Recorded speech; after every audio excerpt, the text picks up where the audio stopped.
আমরা গত নাহর যে আমাদের চতুর্থ ক্লাস শেষ হয়েছে সেখানে আমরা কি নিয়ে আলোচনা করেছিলাম?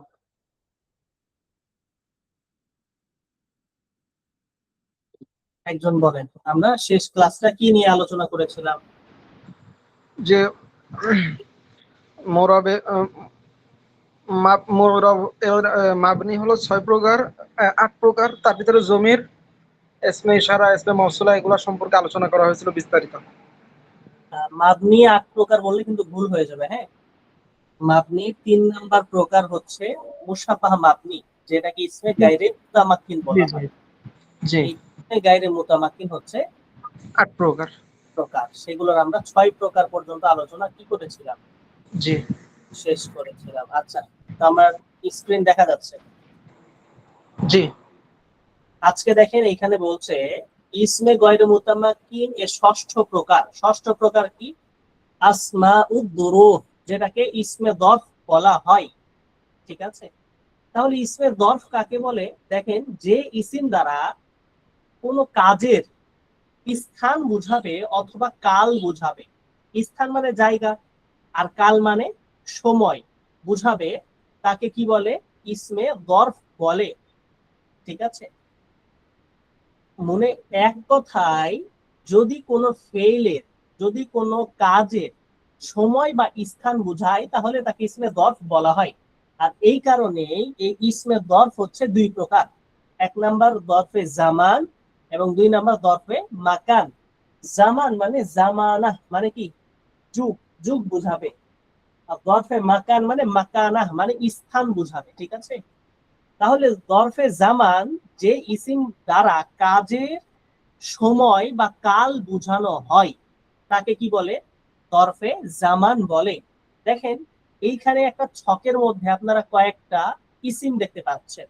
যেমন ঈদ মানে যখন অর্থ বোঝায়, ইদা মানেও যখন অর্থ বোঝায়, মাতা মানে কখন অর্থ বোঝায়, কাইফা মানে কিভাবে বা কেমন অর্থ বোঝায়, আইয়ানা আমসি মুদ মুন্দু কত আউদু কবলু বাদু। এই যে ছকের মধ্যে এই ইসিম গুলো আছে, এগুলো দ্বারা ফেলের সময় বুঝায়। কি বুঝায়? সময়। এই কারণেই এগুলোকে বলা হয় দরফে জামান, মানে জামানা, সময় বোঝাবে।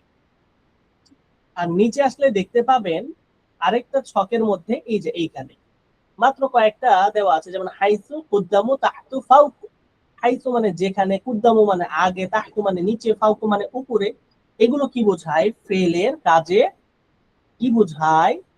একটা স্থান বোঝায়। স্থান বুঝালে তাকে কি বলা হয়? দরফে মাকান। ঠিক আছে, আর এই চারটা শব্দ দ্বারা মূলত দরফে মাকান হয়ে থাকে। এই হচ্ছে ইসমে দরফ। ঠিক আছে, এই হচ্ছে ইসমে দরফ। আর এই ইসমে দরফ গুলো সাধারণত কি হয়? ইসমে দরফের অপর নাম কি? ইসমে দরফের অপর নাম হচ্ছে মাফউলে ফি। কি? মাফউলে ফিহি। এই মাফউল সর্বদা কি হয়? জবর বিশিষ্ট হয়, এগুলো জবরের স্থানে পতিত হবে। এটা আমাদেরকে মনে রাখতে হবে। তারপরে দেখেন, ইসমে গয়রে মুতামাক্কিনের সপ্তম প্রকার হলো আসমাউল কেনায়াত। ইসমে কেনায়া। ইসমে কেনায়া।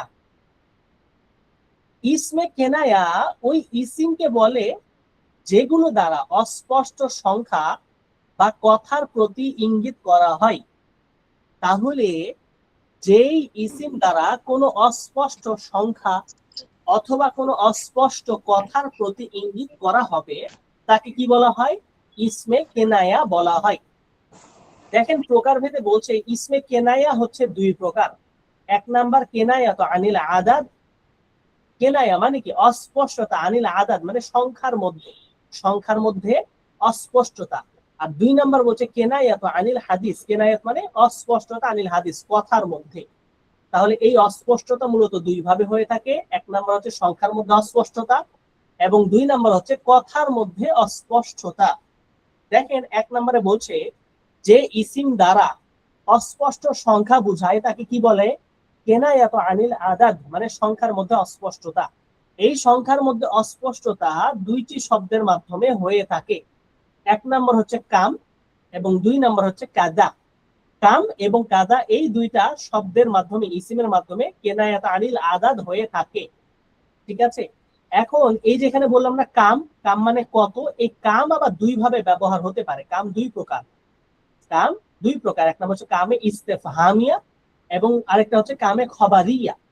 এই কামে ইস্তেফহামিয়া মানে যেই কামটা প্রশ্ন করার জন্য আসে, ইস্তেফহামিয়া যে কামটা কি করবে, প্রশ্ন করার জন্য আসে, তাকে বলে কামে ইস্তেফহামিয়া। যেমন কাম দিরহামান ইনদাকা, তোমার নিকটে কত দিরহাম আছে, কত টাকা আছে, কি করছে, প্রশ্ন করছে। প্রশ্ন করা বোঝালে তাকে বলা হয় কামে ইস্তেফহামিয়া। আর আরেকটা কামে খবরিয়া, এটা কি বোঝায়, বর্ণনা বোঝায়, বর্ণনা, একটা কথার বর্ণনা বোঝায়। যেমন এইখানে বলছে দেখেন, কাম মালিন আনফাকতু, আমি অনেক মাল খরচ করেছি। তাহলে এখানে কি বোঝাচ্ছে বলেন, এখানে মূলত কি বোঝাচ্ছে, একটা বর্ণনা বোঝাচ্ছে, কাম দ্বারা আমি অনেক মাল খরচ করেছি এই অর্থ বোঝাচ্ছে। ঠিক আছে। আর দুই নাম্বার, যে ইসিম দ্বারা অস্পষ্ট কথা বোঝানো হয় তাকে কেনায়াত আনিল হাদিস বলা হয়। ঠিক আছে। আর এই কেনায়াত আনিল হাদিস দুই প্রকার, এক নাম্বার কাইতা এবং দুই নাম্বার জাইতা। কাইতা মানে এভাবে এমন, জাইতা মানে এভাবে বা এমন। এ উভয়টি আজ এর সাথে অথবা আজ ছাড়া ব্যবহৃত হতে পারে। যেমন এখানে বলছে সামিআতু কাইতা ওয়া কাইতা, এভাবে ব্যবহার হতে পারে। আবার সামিআতু কাইতা কাইতা এরকম ব্যবহার হতে পারে, মানে আমি অমুক অমুক শুনেছি বা আমি এমন এমন শুনেছি। তাহলে বলছে আমি এমন এমন শুনেছি, আপনার কাছে কি কথাটা স্পষ্ট হলো বলেন তো? এমন এমন দ্বারা কি বোঝাচ্ছে? কথাটা কিন্তু স্পষ্ট হলো না। এই যে অস্পষ্টতা আসছে, এই অস্পষ্টতাকেই বলা হয় কেনায়াত আনিল হাদিস, মানে কথার মধ্যে অস্পষ্টতা। ঠিক আছে। আশা করছি 7 নাম্বার প্রকার পর্যন্ত আপনারা কেনায়াত বুঝেছেন। আর 8 নাম্বার প্রকার হচ্ছে মুরাক্কাবে বেনাই। 8 নাম্বার প্রকার কি, মুরাক্কাবে বেনাই। মুরাক্কাবে বেনাইয়ের আলোচনা আমরা অনেক কয়বার করেছি। আমরা জানি দুইটা ইসিমকে মূলত কি করে দিবে, এক করে দিবে, মানে একটা ইসিমে রূপান্তর করবে। আর দ্বিতীয় ইসিমের পূর্বে একটা ওয়াও হরফ উজ্জ থাকবে, যেমন আহাদা আশারা 11, এটা হচ্ছে মুরাক্কাবে বেনাই। ঠিক আছে।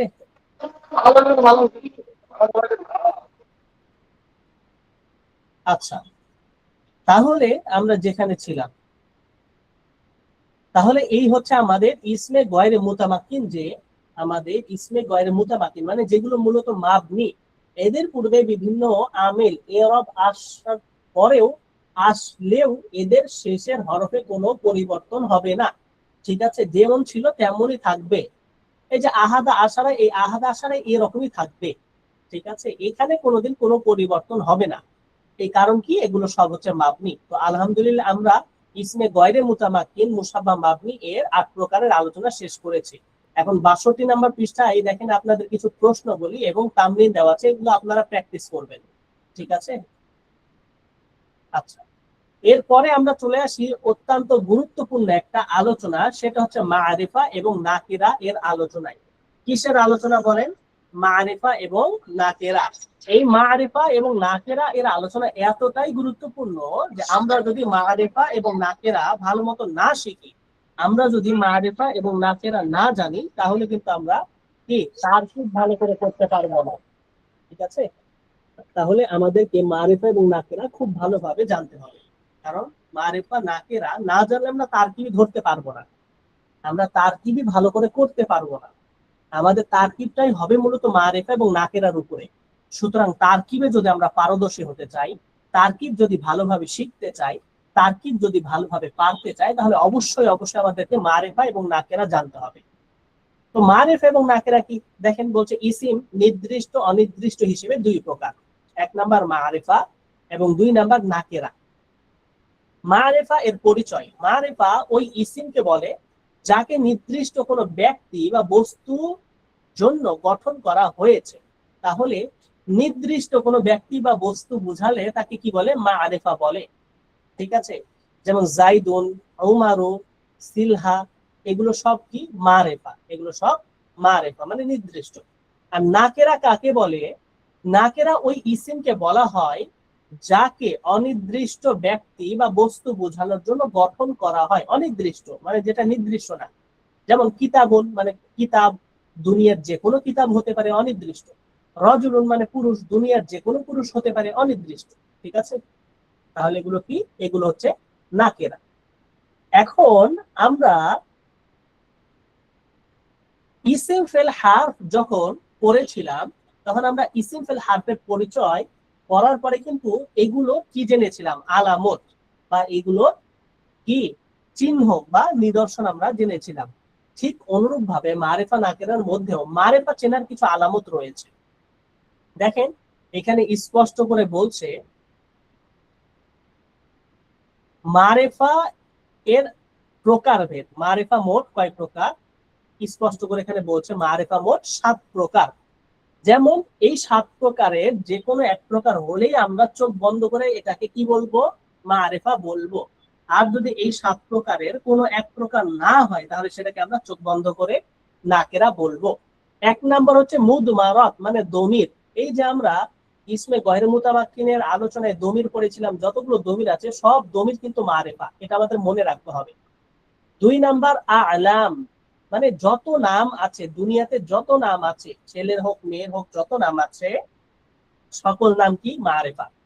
3 নাম্বার আসমা উল ইশারাত মানে ইসমে ইশারা যেগুলো আমরা পড়েছি, দা দানে দাইনে তা তানে তাইনে দি দি অতিক দি তানে তাইনে উলা উলাই, এই যে এই ইসমে ইশারাগুলো এগুলো মারেফা। 4 নাম্বার আসমা উল মাউসুলাত মানে ইসমে মাউসুল গুলো, আল্লাযী আল্লাযানি আল্লাযাইনি আল্লাযীনা আল্লাতী আল্লাতানি আল্লাতাইনি আল্লাওয়াতি আল্লাতী আল্লাওয়াতি মামান আইয়ুন আইয়াতুন, ইসমে মাউসুলা, এগুলো কি মারেফা। 5 নাম্বার হচ্ছে মুআররাফ বিল আলিফ ওয়া লাম মানে যে কোনো শব্দের শুরুতে যদি আলিফ লাম চলে আসে তাহলে সেই শব্দটিও মারিফা। যেমন আল হামদু, আর রহমানু, আর রহিমু, আল বাইতু, আল কিতাবু, আর রাজুলু, যে কোনো শব্দের শুরুতে যদি আলিফ লাম চলে আসে তাহলে সেই শব্দটিও মারিফা। 6 নাম্বার আল ইদাফাতু ইলাল খামসা মানে এই যে 5 প্রকার পড়লাম, দমির, আলাম, ইসমে ইশারা, ইসমে মাউসুল এবং আলিফ লাম দ্বারা মারিফা, এই 5 প্রকারের যে কোনো এক প্রকারের দিকে ইদাফাত হওয়া, মুদাফ হওয়া, এটা হচ্ছে 6 নাম্বার প্রকার। আর 7 নাম্বার প্রকার হচ্ছে মুআররাব বিহারফে নিদা মানে হরফে নেদার মাধ্যমে, আহ্বানের মাধ্যমে মারিফা হওয়া। তাহলে যে কোনো একটা বাক্যের মধ্যে যদি এই 7 প্রকারের যে কোনো একটা শব্দের মধ্যে যদি এই 7 প্রকারের কোনো এক প্রকার থাকে তাহলে সেই শব্দটাকে আমরা মারিফা বলতে পারবো। ঠিক আছে, এখন দেখেন প্রত্যেক প্রকারের এইখানে উদাহরণ দিচ্ছে। যেমন দমিরের উদাহরণ এখানে কি দিচ্ছে? আনা, নাহনু, হুয়া, হুমা, হুম, দরাবাকা, দরাবাকুমা, এগুলো কি দমিরের উদাহরণ। তারপরে আলাম নামের উদাহরণ দিচ্ছে, যত নাম আছে, হ্যাঁ যত নাম আছে, যেমন জাইদুন, রমদান, ঢাকা, এরকম আরো যত নাম আছে, ফাতেমা, সকল নাম কি এগুলো আলাম এর অন্তর্ভুক্ত হবে। তারপরে ইসমে ইশারাত আপনারা পড়েছেন, ইসমে মাউসুল পড়েছেন। এখানে বলছে মুআররাব বি আলিফ ওয়া লাম মানে যে কোনো শব্দের শুরুতে আলিফ লাম হওয়া। যেমন দেখেন রজুলুন শব্দটি যদি শুধু থাকে তাহলে এটা নাকেরা, কিন্তু এই রজুলুন শব্দের শুরুতে যদি আলিফ লাম চলে আসে আর রজুলুন তাহলে এটা মারিফা। বুঝতে হবে বিষয়টা। কলামুন শব্দটি যদি এমনি আসে তাহলে এটা নাকেরা, কিন্তু এই কলামুন শব্দের শুরুতে যদি আলিফ লাম চলে আসে আল কলামু তাহলে এটা মারিফা। রজুলুন শব্দটি এমনি থাকলে এটা নাকেরা, কিন্তু এর শুরুতে যদি আলিফ লাম চলে আসে তাহলে শব্দটি মারিফা। এইরকম, ঠিক আছে? আচ্ছা, তো এই হচ্ছে মানে মোটামুটি আপনাকে উদাহরণগুলো দিল। আর পরিশেষে কি বলছে? হরফে নেদার মাধ্যমে মারিফা হওয়া মানে আহ্বান সূচক হরফের মাধ্যমে। যেমন ইয়া রজুল, এই যে ইয়া, ইয়া হচ্ছে হরফে নেদা, ইয়া চলে আসলো মানে এটা কি হয়ে গেল? মারিফা। ঠিক আছে, তাহলে এই মোটামুটি কি আমাদের মারিফা এবং নাকিরা এর আলোচনা। এবং মারিফা এবং নাকিরার উপর ভিত্তি করে 65 নাম্বার পৃষ্ঠাতেও দেখেন তামরিন অনুশীলন দেওয়া আছে, এগুলো আমাদেরকে করতে হবে। তামরিন করার কোনো বিকল্প নাই, আমরা যত বেশি তামরিন করব আমাদের এই পড়াগুলো তত ভালো মনে থাকবে। ঠিক আছে, তো এগুলো আমাদেরকে বুঝতে হবে, জানতে হবে। আর যদি শুধুমাত্র দেখতেছি ক্লাস, আমি তো পারি, আমার না পড়লেও চলবে, না লিখলেও চলবে, এগুলো আমার জানা আছে, তাহলে হবে না। এগুলো জানা থাকলেও প্র্যাকটিস করতে হবে, প্র্যাকটিসের কোনো বিকল্প নেই। আপনি যত বেশি প্র্যাকটিস করবেন, আপনি যত বেশি চর্চা করবেন, আপনার বিষয়গুলো আরো তত বোধগম্য হবে, আপনি বিষয়গুলোতে আরো তত দক্ষতা অর্জন করতে পারবেন। দেখেন মারিফা নাকিরার পরে এবার আমরা অনেক গুরুত্বপূর্ণ আরেকটা বিষয় শিখবো, সেটা হচ্ছে মুযাক্কার এবং মুয়ান্নাস। দেখেন এখানে বলছে ইসিম জিন্স অনুসারে 2 প্রকার। 1 নাম্বার হচ্ছে মুযাক্কার এবং 2 নাম্বার হচ্ছে মুয়ান্নাস। 1 নাম্বার মুযাক্কার এবং 2 নাম্বার মুয়ান্নাস।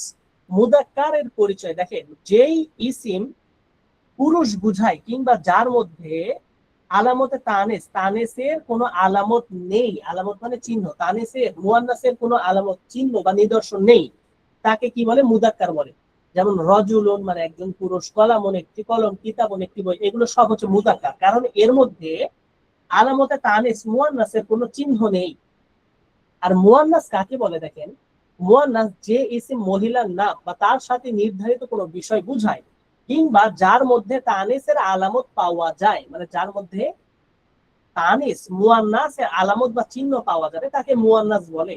যেমন জাইনাব একজন মেয়ের নাম, ইমরাআতুন একজন মহিলা, এরকম। ঠিক আছে। এখন দেখেন এই তানিসের আলামত মুয়ান্নাসের চিহ্ন এটা আবার চারটা, মানে যে কোনো শব্দে এই চারটার যে কোনো একটা পাওয়া যায়, ঠিক আছে, এই চারটা আলামতের কোনো একটাও যদি থাকে তাহলে সেই শব্দটা মুয়ান্নাস, আর না থাকলে সেটা মুদাক্কার। যদি থাকে তাহলে মুয়ান্নাস, আর যদি না থাকে তাহলে সেটা মুদাক্কার। এটা আমাকে বুঝতে হবে আমাদের। চারটা আলামত কি? এক নাম্বার, শব্দের শেষে গোলতা হওয়া। কি হওয়া? শব্দের শেষে গোলতা হওয়া। যেমন দেখেন এখানে কি বলছে, জাহরাতুন, এই যে দেখেন গোলতা হয়েছে, তলহাতু গোলতা হয়েছে, আয়েশাতু গোলতা হয়েছে, ফাতিমাতু গোলতা হয়েছে। তাহলে শব্দের শেষে কি হওয়া? গোলতা হওয়া। এটা হচ্ছে মুয়ান্নাসের আলামত।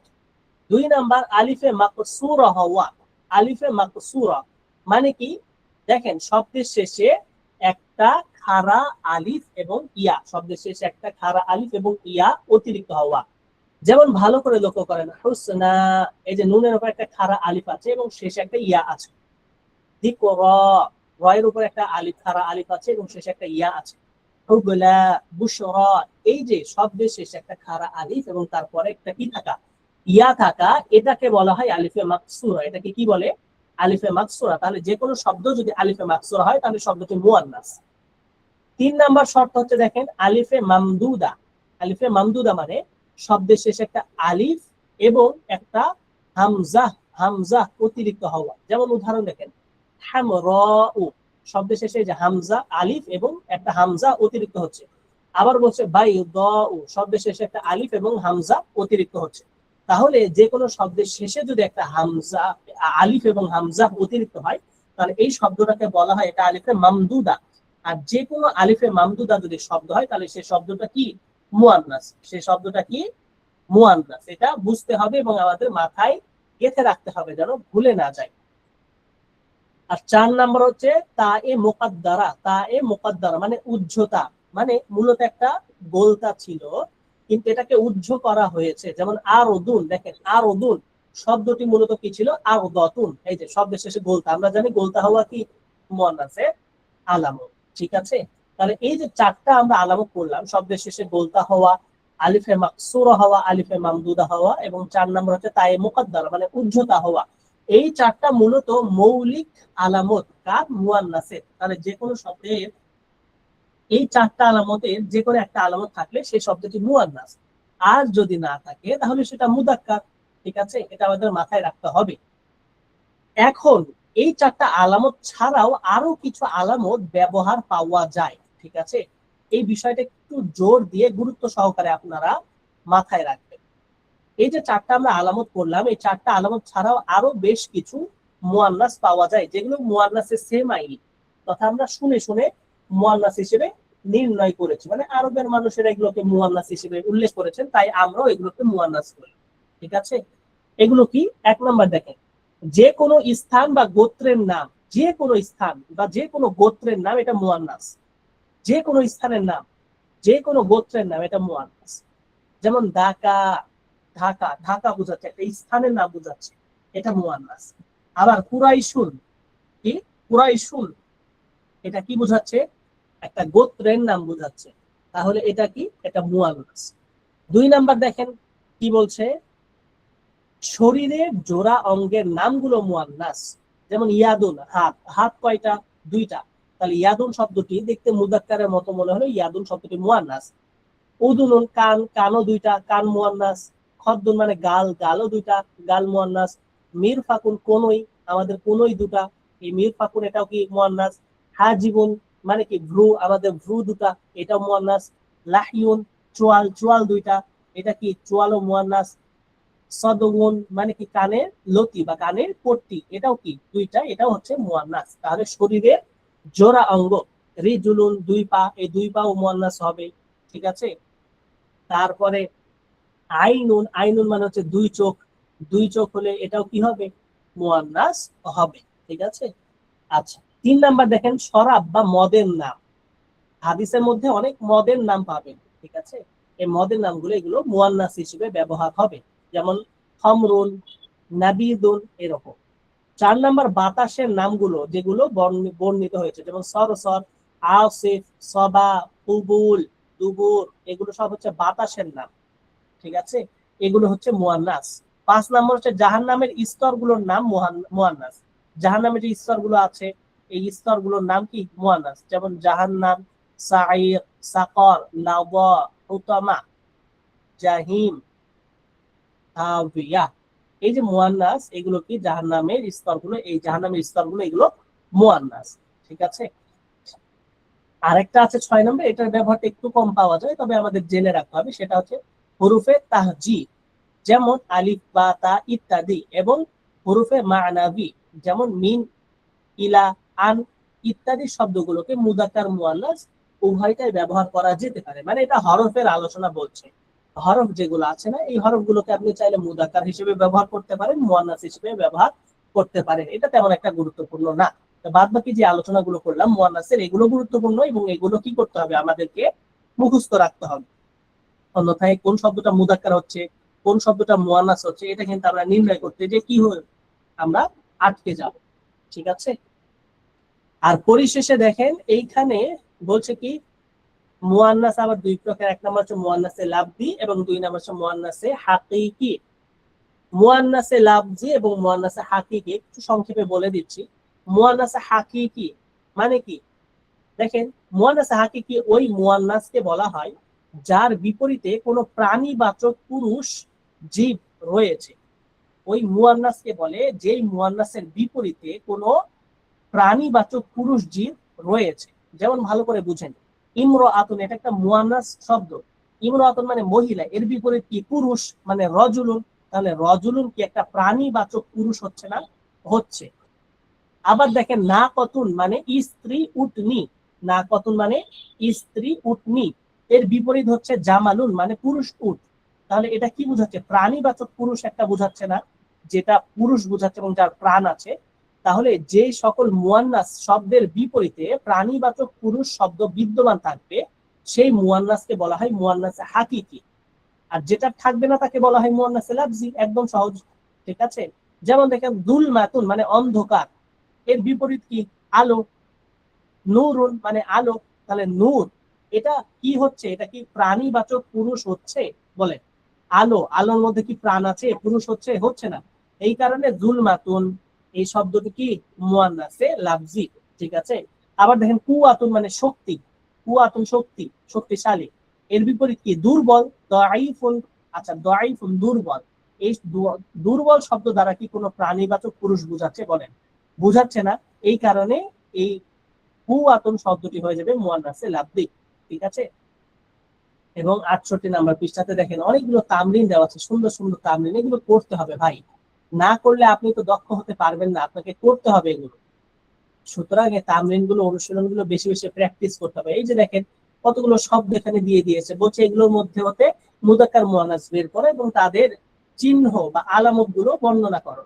কত সুন্দর! আপনি যখন এখানে 20টা শব্দ 30টা শব্দ বের করবেন, তাহলে এই 30টা শব্দ বের করার সাথে সাথে আপনার দক্ষতা হবে যে আপনি আরো 300টা শব্দ বের করতে পারবেন। আর আপনি যদি নাই করেন তাহলে কিভাবে করে হবে বলেন?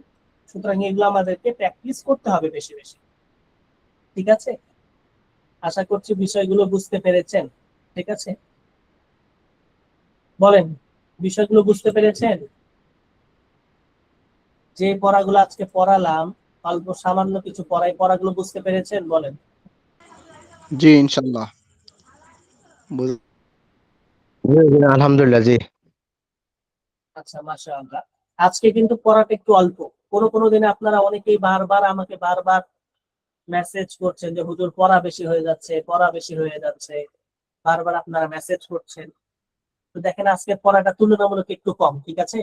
আপনাদের পিডিএফ গুলো এইভাবে সাজানো হয়েছে যে একদিন যদি একটু বেশি হয় তারপরের ক্লাস কিন্তু একটু কম পড়া। আজকের পড়াগুলো দেখেন মোটামুটি একটু কম। আমরা শুধুমাত্র কি মারিফা নাকেরা জানলাম, এর আলামত জানলাম, এবং মুযাক্কার মুয়ান্নাস জানলাম, এর আলামত জানলাম। আর কি বলেন? অল্প সামান্য একটু পড়া, ঠিক আছে? আচ্ছা, তাহলে আজকের ক্লাসের মধ্যে কারো কোনো প্রশ্ন আছে? বোঝার অসুবিধা, বুঝতে পারেন নাই, প্রশ্ন আছে বলেন।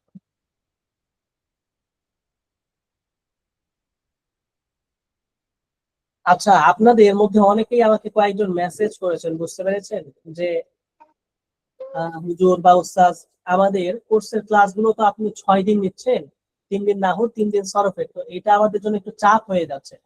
যদি আপনি আরেকদিন কমায়ে 5 দিন নিতেন তাহলে আমাদের জন্য ভালো হতো। আমাদের সপ্তাহে 2 দিন ছুটি চাচ্ছে, ঠিক আছে? তো বলেন আপনারা কি সিদ্ধান্ত দেন, মতামত দেন। অনেক কয়েকজন মেসেজ করেছেন, আমি এটা সিদ্ধান্ত জানাই নাই। এখন বলেন আপনারা কি চাচ্ছেন। উস্তাদ, আপনি যেটা আমাদের জন্য ঠিক করেছিলেন আগে থেকে ওইটাই মনে হয় ভালো হবে, একদিন নাহু একদিন সরব। সপ্তাহে 6 দিন ক্লাস। জি। আচ্ছা, আর কেউ বলেন, আপনারা সকলে একমত আছেন কিনা বা আপনাদের মতামত কি বলেন। হুজুর, ওই যে জি সপ্তাহে ওস্তাদ। ছুটি রাখলে আশা করি ওই যে পিছনের পড়াগুলো রিভাইজ দিলে সামনে যেটা প্র্যাকটিক্যাল বিষয় আসবে ওটাতে আমরা আসলে ম্যাচিং করতে পারবো বা মিলাইতে পারবো আর কি, এটা কোন কাজে আসছে বা এটা কিভাবে আসছে। 2 দিন গ্যাপ রাখলে তাও এটা রাখা যায় হুজুর, এবার বাকিটা আপনি সিদ্ধান্ত দিবেন আর কি। মানে আমার মতে রাখা যায় 2 দিন। সপ্তাহে দুই জি দিন হুজুর। ছুটি চাচ্ছেন? তাহলে হুজুর ওই যে পিছনের পড়াগুলো রিভাইজ দেওয়াটা মানে সম্ভব হবে আর কি। আচ্ছা আচ্ছা আচ্ছা, আর আর বলেন, আপনারা তো অনেকে আছেন, বলেন, আরো বলেন, মতামত দেন, তারপরে 2 দিন ছুটি দিলে জি উপকার হবে। ওস্তাদ, আচ্ছা, আরেক 6 দিন দিলে বলেন ভালো। আপনার। আপনি যেটা ক্লাস চলতেছে এই নিয়মে চালালেই ভালো হয়। আচ্ছা আচ্ছা, এখন আপনি যেটা ভালো মনে করেন। আপনারা আপনাদের মতামত গুলো প্রায় 50-50, বুঝছেন, যে কোন সিদ্ধান্ত দিব এটা কার উপর নির্ভর করতে পারতেছি না। বলেন তো, আরো বলেন, কথা বলেন, আপনারা বলেন। কথা বলতে না পারলে মেসেজ করেন, কথা বলেন। 3-4 জন বলেছেন। রফিক সাহেব, কি ব্যাপার? মাসুদ রানা, আপনারা নাই ক্লাসে, কথা বলেন না কেন ভাই? জি উস্তাজ, আসসালামু আলাইকুম। কেমন আছেন? রফিকুল ইসলাম। ওয়ালাইকুম আসসালাম। হ্যাঁ, কথা বলেন না কেন? বারবার আপনাদেরকে বলছি কথা বলেন। উস্তাদ, আপনার যেটা মানে আমাদের জন্য ভালো হবে সেটাই করেন। 6 শোনেন, দিন হলে আমি বলি 6 দিনই থাক। আমি বলি শোনেন, যদি আমাদের জন্য ভালো হয় 5 দিন, 6 দিন 5 দিন সমস্যা আমি নেই। বলি শোনেন, 6 দিন 5 দিন এটা কোনো বিষয় না। আমি যদি 6 দিন ধরে ক্লাস করাই তাহলে আপনাদের ক্লাস কি পূর্ণ করলে তো আমারই ভালো, ভালো না? তাড়াতাড়ি আপনাদের কোর্সের ক্লাসগুলো শেষ হয়ে গেল, আপনাদের আর অত ভেজাল করা লাগলো না, এটাতে তো কোনো সমস্যা নাই। কিন্তু মূল উদ্দেশ্য হচ্ছে আপনাদের উপর যেন চাপ না হয়। এখন এই চাপ না হওয়ার জন্য যেভাবে করলে ভালো হয় আপনারা পরামর্শ দিবেন। যদি সেটা আপনাদের জন্য কল্যাণকর হয় অবশ্যই করব, ঠিক আছে? যদি কল্যাণকর না হয় তাহলে সেটা করব না। এখন আপনারা ক্লাসের সদস্য, আপনাদের জন্য কোনটা ভালো হবে এটা তো আপনারা সব থেকে বেশি ভালো বুঝবেন। আপনারা যদি বলেন উস্তাদ, 6 দিন ক্লাস, আমি তো 6 দিন খেয়াল ক্লাস ছিল দিতেন। মানে উস্তাজ, আমাদের এই 6 দিন ক্লাসের মধ্যে 5 দিন আমাদের ক্লাস গুলো আপনি আমাদের দেন, আর একটা দিন আপনি শুধু আমাদের তামরিনটা করালে মনে হয় ভালো হয়। একটা দিন শুধু তামরিনের উপরে গুরুত্ব দিলে।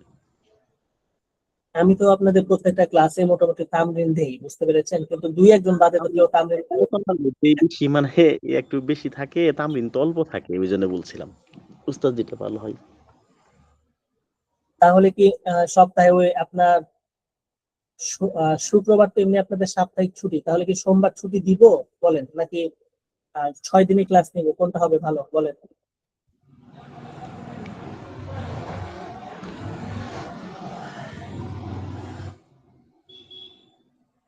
বলেন, সোমবারে ছুটি দিব নাকি হচ্ছে 6 দিনই ক্লাস নিব, বলে ফেলেন।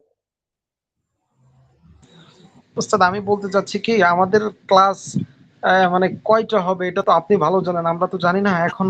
ক্লাস যদি মোট আমাদের ক্লাস 40টা হবে। আমি বলি, আপনাদের ক্লাস 2 মাসে 40টা হবে। আমাদের যে পোস্টার, এই পোস্টারে তো স্পষ্ট ভাবে লেখা আছে, বুঝতে পেরেছেন, নাহুর 20টা ক্লাস হবে এবং সরফের 20টা, 2 মাস মিলিয়ে আপনাদের মোট 40টা ক্লাস হবে। উস্তাদ বলতেছি, তাহলে আমাদের ক্লাসগুলো যদি এরা সুন্দরভাবে ধারাবাহিকভাবে শেষ হয়, এরপরে যদি সময় থাকে আমরা তো রিভাইজ দিতে পারবো, সমস্যা নাই তো। আচ্ছা আচ্ছা, ঠিক আছে, সমস্যা নেই। তাহলে যেটা বুঝতে পারছি মোটামুটি আপনারা বেশিরভাগই চাচ্ছেন 6 দিন ক্লাস হোক, ঠিক আছে? তো সমস্যা নাই, ইনশাল্লাহ 6 দিনই ক্লাস হবে, 3 দিন নাহুর 3 দিন সরফে। তো তবে যদি দেখি যে পড়াটা একটু বেশি হয়ে যাচ্ছে, আপনাদের উপর বেশি চাপ হয়ে যাচ্ছে, তাহলে আমি নিজে থেকে 1 দিন বা 2 দিন আপনাদেরকে, যেমন এই যে এই গত সপ্তাহে 2 দিন ছুটি পেয়েছেন, সকল পড়া রিভিশন করা, এরকম ভাবে আপনাদেরকে ব্যবস্থা করে দিব ইনশাআল্লাহ। ঠিক আছে? জি ওস্তাদ, এটাই ভালো হবে। আচ্ছা, ঠিক আছে। তাহলে আমাদের সপ্তাহে 6 দিনই ক্লাস হবে। পড়া বেশি হয়ে গেলে সেক্ষেত্রে আমি ইনশাআল্লাহ আপনাদেরকে 1 দিন বা 2 দিন পরিস্থিতি বুঝে, সময় সুযোগ বুঝে আপনাদেরকে এরকম ছুটির ব্যবস্থা করে দিব, যাতে করে আপনারা পূর্বের পড়াগুলো রিভিশন আকারে করে নিতে পারেন। ঠিক আছে? আচ্ছা, তাহলে আজকের ক্লাসের পড়া কিন্তু সংক্ষিপ্ত ছিল, অল্প ছিল। তাহলে আজকে আমাদের ক্লাস এই পর্যন্তই।